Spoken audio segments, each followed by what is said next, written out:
Здравствуйте! Вы смотрите «Актуальное интервью», в студии Валерия Наумова.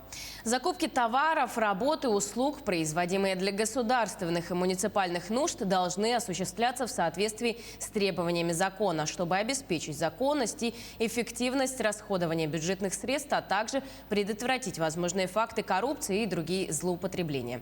Какие нарушения чаще всего допускаются при размещении заказов, какие права есть у участников закупок, каковы последствия нарушений, какую ответственность несут заказчики за нарушения в ходе закупок или несвоевременное исполнение обязательств по государственным и муниципальным контрактам.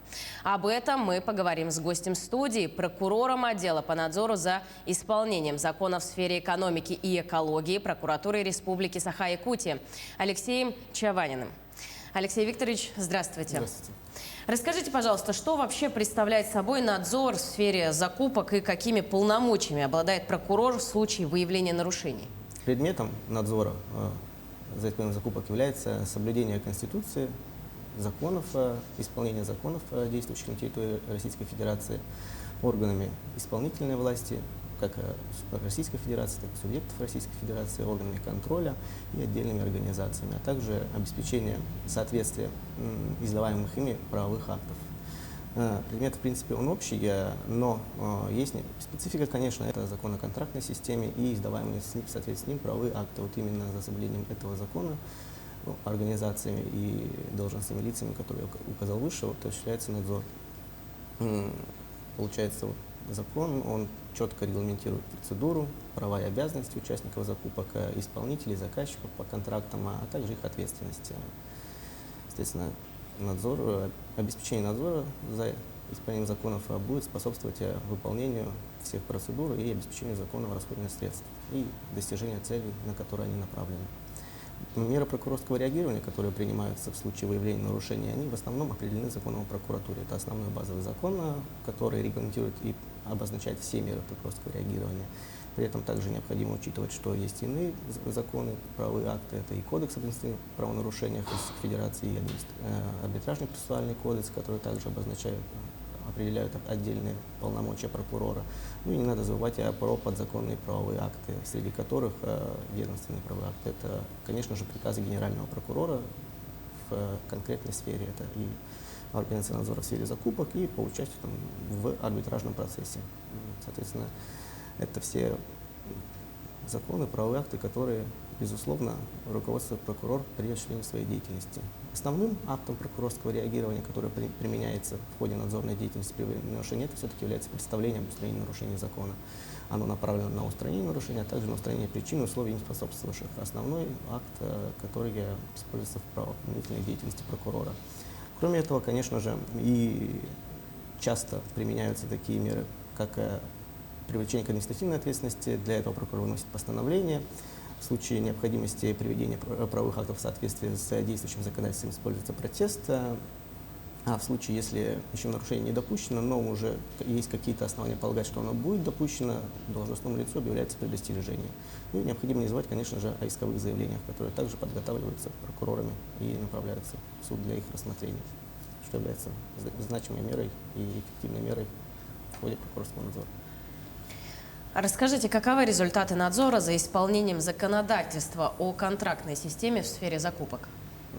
Ну, учитывая то, что нарушения распространены на всех стадиях закупочной деятельности, их выявляется значительное количество. Это более 2000 в настоящее время. Да? Соответственно, и принято значительное количество мер прокурорского реагирования, более 1000 мер прокурорского реагирования. По результатам их рассмотрения к различным видам ответственности привлечено 432 лица. Это дисциплинарная, административная ответственность.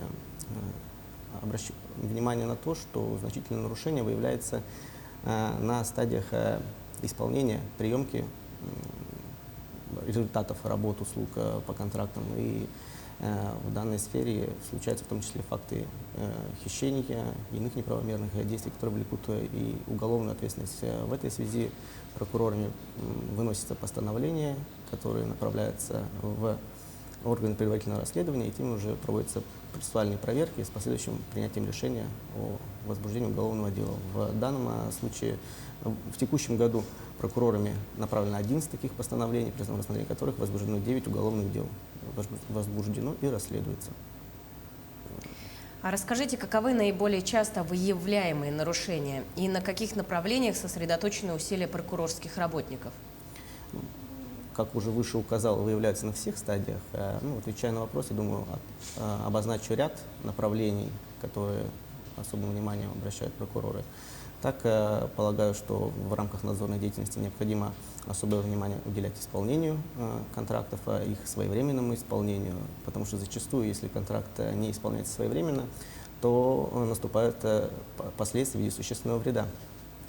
И такой вред, если он наступил, то для заказчика сразу же следует административная ответственность за нарушение сроков исполнения, если это повлекло причинение существенного вреда. Так что данное направление оно является важным, всегда контролируется исполнение контрактов на всех его стадиях.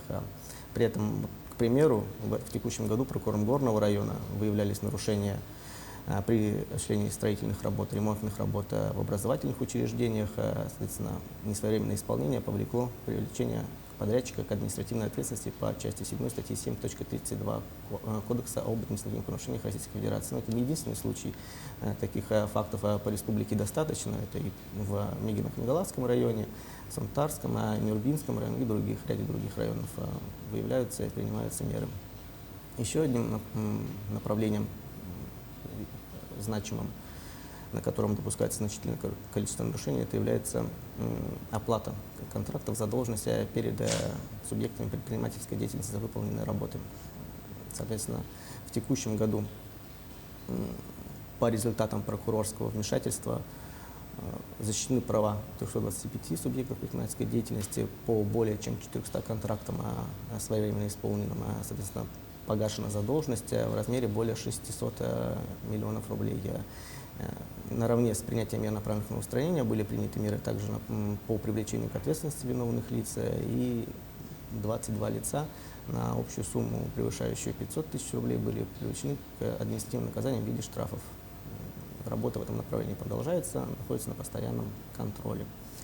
Кроме того, хотелось бы также обратить внимание на проблему, которая есть. Факты такие, они значимые в правоохранительной деятельности, это так называемое дробление закупок. Прокуроры выявляют их, соответственно, пресекают путем принятия мер, в том числе административного воздействия. Дробление – это такой факт, когда при наличии возможности заключить одну единую сделку, заказчик принимает решение о ее разделении на несколько, и, соответственно, в целях сокращения временных процедур, выбора нужного поставщика, потому что зачастую они заключаются с единственным поставщиком за счет уменьшения суммы, заказчики идут на такую меру. И, соответственно, при выявлении они привлекаются к административной ответственности по части 1 статьи 7.29 Кодекса об административных правонарушениях Российской Федерации. Такой пример яркий был в Среднеколымском районе, когда прокурор этого района выявил факт заключения 19 однотипных контрактов с одним и тем же лицом на одну и ту же цель – это ремонт школы. Соответственно, не было никаких предпосылок для заключения 19 контрактов, можно было осуществить ремонт посредством одного контракта. Заказчик предпочел заключить большое количество по меньшей сумме и тем самым уйти от конкурентных процедур. Были приняты меры прокурорского реагирования, привлечен к административной ответственности. А вот приводя пример об ответственности за несвоевременное исполнение обязательств по государственным муниципальным контрактам, вы отметили, что от таких действий зачастую причиняется существенный вред. Что вы понимаете под этим? Действительно, ответственность за неисполнение обязательств предполагает причинение существенного вреда. Существенный вред – это понятие оценочное. Соответственно, оно может определяться с учетом характера, размера вреда, сущности нарушенного блага, значимости этого блага. При этом, конечно же, в практике зачастую начинаем отталкиваться от того, что это материальный вред, но этим не ограничивается. При определении существенности необходимо учитывать и, как уже указал, характер, степень влияния, воздействия на те правоотношения, которые пострадали в результате такого срыва контракта исполнения. Соответственно, с учетом всех этих обстоятельств и принимается решение. При этом можно, наверное, выделить ряд сфер, ряд направлений при нарушение сроков исполнения обязательств которых зачастую влечет за собой причинение существенного вреда. Это такие сферы, как жизнедеятельность человека, да, допустим, при переселении граждан, если нарушены обязательства по контрактам, либо же в сфере здравоохранения. Также могу привести пример исполнения угрозы, несвоевременное исполнение мероприятий в рамках национальных проектов, либо государственных, региональных программ. Так, к примеру, выполнение, не секрет, что выполнение нацпроекта осуществляется посредством государственного либо муниципального контракта. А его неисполнение, оно, конечно же, может повлечь, создает угрозу, либо влечет неисполнение целевых индикаторов достижения. Но это же не только целевой индикатор, за этим стоит и права граждан, которые ввиду его недостижения, соответственно, определенный их уровень жизни, да, уровень благосостояния, он не достигается путем неисполнения этих целевых индикаторов. Поэтому вот в этих сферах зачастую нематериальная оценка вреда, она является значительной и, естественно, учитывается, и как существенный вред организации, нарушившей обязательства, привлекается к ответственности. Расскажите о практике реализации полномочий по обращению в суд, возможности признания заключенных контрактов недействительными. Обращение в суд – это очень значимая форма прокурорского реагирования. Она позволяет достигать результата в тех случаях, когда иные меры прокурорского реагирования не позволяют устранить нарушения. Соответственно, полномочия прокурора в данном случае они регламентированы Арбитражным процессуальным кодексом Российской Федерации, статья 52. Наиболее частыми случаями обращения в суд на практике являются действия заказчиков, заключениями контрактов, когда муниципальное образование либо учреждения муниципальные заключают контракт с нарушением требований действующего законодательства. Тогда прокурор обращается с иском о признании сделки недействительной и, соответственно, уже судом рассматривается такое исковое заявление, принимается решение. Хотелось бы обратить внимание, привести два примера, наверное, из практической деятельности, в результате которых проверок были направлены исковые заявления в арбитражный суд.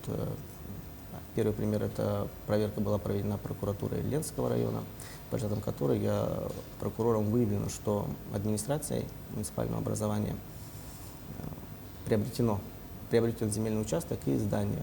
При этом вот эта сделка, да, по приобретению, она была заключена с единственным поставщиком. Однако законом у нас предусмотрен конкретный перечень оснований. В данном случае их не было. Соответственно, заказчик заключил сделку с единственным поставщиком без наличия к тому оснований, что послужило обращением в суд. Соответственно, суды поддержали позицию прокуратуры и удовлетворили исковые требования. Еще одним ярким примером является тоже результат надзорной деятельности уже прокуратуры города Якутска. По результатам их проверки выявлен факт заключения муниципальным предприятием контракта с организацией хозяйственным обществом. При этом наличествовал конфликт интереса между руководителем предприятия и одним из участников органов управления общества. На совершение данной сделки не было получено согласия собственника имущества. Такой конфликт интересов, он, соответственно, повлек и нарушение при осуществлении закупки и при определении поставщика. Поэтому прокуратура обратилась в суд, и также исковое заявление удовлетворено. В настоящее время исполняется. Спасибо вам большое, Алексей Викторович, за эту беседу, за то, что пришли. Ну а я напомню, что вы смотрели актуальное интервью. Всего доброго и до новых встреч.